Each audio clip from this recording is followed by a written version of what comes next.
வணக்கம் தலைவா, அனைவருக்கும் இனிய வணக்கம். இன்றைக்கி நாம் இந்த ஒரு வீடியோவில் அதை பற்றி பார்க்க போகிறோம். அப்படின்னு பார்த்தீங்கன்னா, குடும்ப தலைவிகள்லேருந்து எல்லாருக்குமே பார்த்திங்கன்னா இந்த நகைக்கடன் தள்ளுபடியை குறித்து ஒரு மாபெரும் அறிவிப்பு அரசு தரப்புலேருந்து வெளியிட போகிறாங்க. ஸோ கண்டிப்பாக இதில் பார்த்திங்கன்னா நிறைய பேருக்கு ஒரு மகிழ்ச்சியாக தரக்கூடிய செய்தியாக இருக்கும் அப்படின்னு சொல்கிறேன். தங்கத்தின் விலை நாளுக்கு நாள் அதிகரித்து வந்தாலும் தங்கத்தை அவசர தேவைகளுக்காக முக்கிய நிதி ஆதாரங்களாக பயன்படுத்துவது வழக்கம் மக்களிடத்தில் குறையவே இல்லை.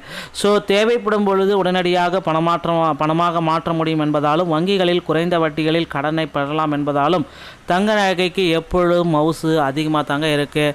ஸோ எல்லாமே கருத்தில் கொண்டு பார்க்குறப்ப தங்க நகைக்கு கடன்களை இந்த டைம் முழுமையாக வழங்கலாம் அப்படின்ற மாதிரி சில முடிவுகள் எடுக்கப்பட்டிருக்கு.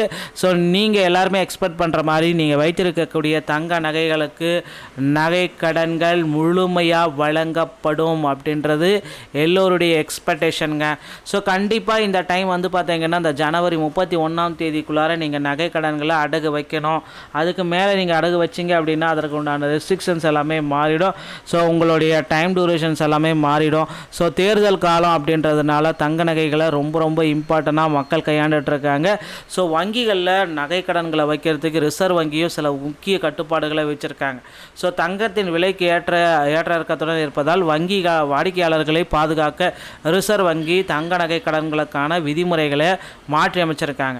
ஸோ 2.5 லட்சம் வரை கடன்கள் அப்படி பெற்றலாம் அப்படின்றது அதிகபட்சமாக 2.5 லட்சத்துலேருந்து 3 லட்சம் வரைக்கும் தான் உங்களுக்கு கடன் கொடுப்போம் 5 சவரனுக்குள்ளே வச்சிங்க அப்படின்னா. ஸோ அப்படின்றத ஒரு ரெஸ்ட்ரிக்ஷன் மாதிரி கொடுத்துருக்காங்க. அது எல்லாமே கருத்தில் கொண்டு பார்க்குறப்ப இனி கண்டிப்பாக தங்க நகை கடன்கள் தள்ளுபடி இருக்குது. அந்த தள்ளுபடியை பார்க்குறப்ப நமக்கு எக்ஸ்பெக்டேஷன் எப்படி இருக்கும் அப்படின்னு பார்த்தீங்கன்னா எவ்வளவு தள்ளுபடி கிடைக்கும் அப்படின்றது இப்போ கேள்விக்குறியாக இருக்குது. ஸோ தங்க நகை தள்ளுபடி அப்படின்னு நம்ம பார்க்குறப்ப 5 சவரனுக்கு உள்ளே வச்சுருக்க அனைத்து மக்களுக்குமே தள்ளுபடியை அரசு தரப்புலேருந்து கொடுக்க போகிறதா தகவல் வந்திருக்குங்க. ஸோ இது பார்த்திங்கன்னா தேர்தல் காலங்கள், இனி இந்த தேர்தல் காலங்கள் அப்படின்றது இந்த ஜனவரி எண்டோடு முடிஞ்சிடும். ஸோ அதன் பிறகு பார்த்திங்கன்னா பிப்ரவரியில் தேர்தல் தேதிகளை வெளியிட்டுருவாங்க. தேர்தல் தேதிகள் வெளியிட்ட உடனே பார்த்திங்க அப்படின்னா தேர்தல் அறிக்கை ஒவ்வொரு கட்சியுமே மாறி அறிக்கைகளை வெளியிட போகிறாங்க.